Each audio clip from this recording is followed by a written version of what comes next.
Bonjour. Ah, les jeux vidéo, cet univers rempli de petites perles scénaristiques qui nous fait vivre des expériences inoubliables dans nos petits cœurs de gamers. Mais aujourd'hui, on n'est pas là pour parler des meilleurs jeux vidéo. Aujourd'hui, on va s'intéresser à l'expérience de jeu que pourraient nous faire ressentir les prochaines consoles ou machines pour jeux vidéo. À la fin de cette vidéo, je parlerai d'une machine imaginée par Egi Kawara, l'auteur des Magnifiques SAO, capable de nous faire ressentir les petits détails que je parlerai dans cette vidéo. Bon, j'ai oublié de préciser qu'on va parler des 5 sens, à commencer par la vue, qui est pour moi la plus facile à traiter. La vue est quasi importante dans les jeux vidéo, on en a besoin pour observer l'horizon, détecter les ennemis ou bien admirer. Avec la technologie, nous avons pu créer le casque VR, à commencer par l'Oculus Rift. Le but du casque, éblouir le gamer en changeant son environnement autour de lui. La dernière marque proposant un casque ergonomique et peaufiné, c'est la PlayStation, avec le PlayStation VR. C'est bien là le sens le plus dur à transmettre, comme les autres d'ailleurs. Avec le casque, on peut voir, on peut se déplacer avec un tapis, j'en parlerai pas pour cette vidéo, mais pour le goût, c'est beaucoup plus difficile et compliqué. Beaucoup de scientifiques sont en recherche sur cette stimulation, mais pour l'instant, on n'a aucun résultat. Nous pouvons quand même ressortir l'idée de stimuler l'odeur grâce à l'électricité. En effet, il serait possible de générer des odeurs artificielles grâce à des électrodes qui envoient des messages nerveux au cerveau en donnant l'illusion qu'il y a une odeur. A noter qu'une machine est apparue dans le marché mondial pour promouvoir le jeu South Park, l'anal du destin, qui s'appelle bien évidemment le Oculus Rift. Je vous conseille de regarder la vidéo de Squeezie qui a utilisé cette machine et assez particulière. Cette machine fonctionne grâce à des cartouches chimiques connectées avec l'appareil pour faire ressentir au personnage l'odeur dans le jeu. En l'occurrence dans South Park c'est plutôt l'épée et des choses pas très catholiques au WC, mais ça porte son effet. Qu'on se le dise ou non, comme pour la vue, c'est le point le plus travaillé dans les jeux vidéo. Il n'y a qu'à voir les jeux récents, les jeux récents comme les Battle Royale et les jeux d'horreur, qui sont les jeux qui proposent une bonne expérience au niveau de l'audio. Il n'y a qu'à voir aussi les détails dans au niveau des bruits des pas, le feuillage, le vent, tout est très bien retranscrit. On s'attaque aux 2 points les plus durs, à commencer par le goût. Pour ce sens, 2 difficultés s'ajoutent, la mastication et bien évidemment le goût. Et c'est pas facile. Premièrement, on a des électrodes au niveau des joues pour prévenir le jeu que quand le joueur mâche, il met en sorte que le personnage du jeu vidéo mange. Mais un problème, c'est qu'on n'a pas cette impression de mâcher l'objet.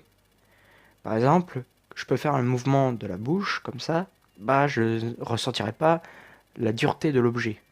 Par exemple, si je mange une pomme, normalement, je dois avoir une impression de croquer une pomme. Là, pour l'instant, on n'a pas d'objet pour initier cet effet. Et pour le goût, comme pour l'odorat, on va placer des électrodes au niveau de la langue. Pas très sympa comme système. Mais bon, on n'a que ça pour faire immerger la personne.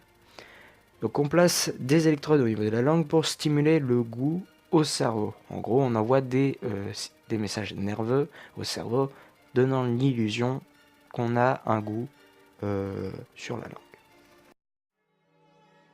Le point qui est pour moi l'un des plus durs à retransmettre. Même si les personnages ou les personnes essayent de stimuler ça avec des manettes, à la HTC Vive, au niveau du toucher, on y arrive, mais impossible de simuler un grand détail, le poids. En effet, on peut peut-être retranscrire à la perfection la forme que l'on touche, mais sans poids, impossible d'être immergé dans le jeu sans le poids de l'objet. Exemple, vous pouvez prendre une poutre sans difficulté dans les jeux vidéo, puisqu'il n'y a pas contrainte au niveau du poids. Seul le jeu dira qu'il sera impossible car il y a un poids et donc le personnage ne peut pas le porter. Voilà, bon, on a terminé ce que j'espère un jour voir bientôt, dans un futur proche, une console immergeant la personne au maximum. Aujourd'hui, on va parler d'un grand auteur de manga, ou même plutôt de light novel, qui a essayé d'imaginer ce que les jeux vidéo feraient entre 2040 et 2050, Riki Kawara. Riki Kawara est l'auteur du manga SAO. Et vous voyez peut-être où je veux en venir, on va parler du Nerve Gear. Cette machine serait capable au joueur de l'immerger en mettant son esprit, sa conscience, dans la machine. Ainsi, les 5 sens marcheraient alors à la perfection. Cela dit, un problème s'ajoute face à cette machine. Et ce sont les dangers qu'elle peut engendrer. Comme le dit bien Kirito dans la série, le Nerve Gear marche ou agirait comme un micro-ondes et pourrait griller au moindre dysfonctionnement le cerveau. En enlevant de force le casque par quelqu'un d'autre, elle peut aussi engendrer la mort du joueur, car sa conscience est encore dans le jeu et des neurotransmetteurs agissent sur le cerveau directement via la console ou la machine. En l'enlevant de force, elle créerait un court-circuit, ce qui cramerait le cerveau. Faut-il avoir peur des du futur des jeux vidéo? En l'occurrence, non. Le jeu est fait pour vivre des expériences inoubliables, pas à faire peur. Certes, les dangers font peur, mais je vais juste vous dire une chose. N'ayez pas peur d'avancer face aux dangers. On vit ceci tous les jours. Allez, j'espère que cette vidéo vous aura plu. Alors cette vidéo est particulière puisque je ne me monte pas cette fois-ci en facecam. Là je fais juste un enregistrement de vocal. Donc vous allez me dire si vous aimez ce genre de vidéo, si ça vous dérange pas que de temps en temps je ne monte pas mon visage. En tout cas, je vous laisse et je vous dis à dimanche prochain pour une nouvelle vidéo.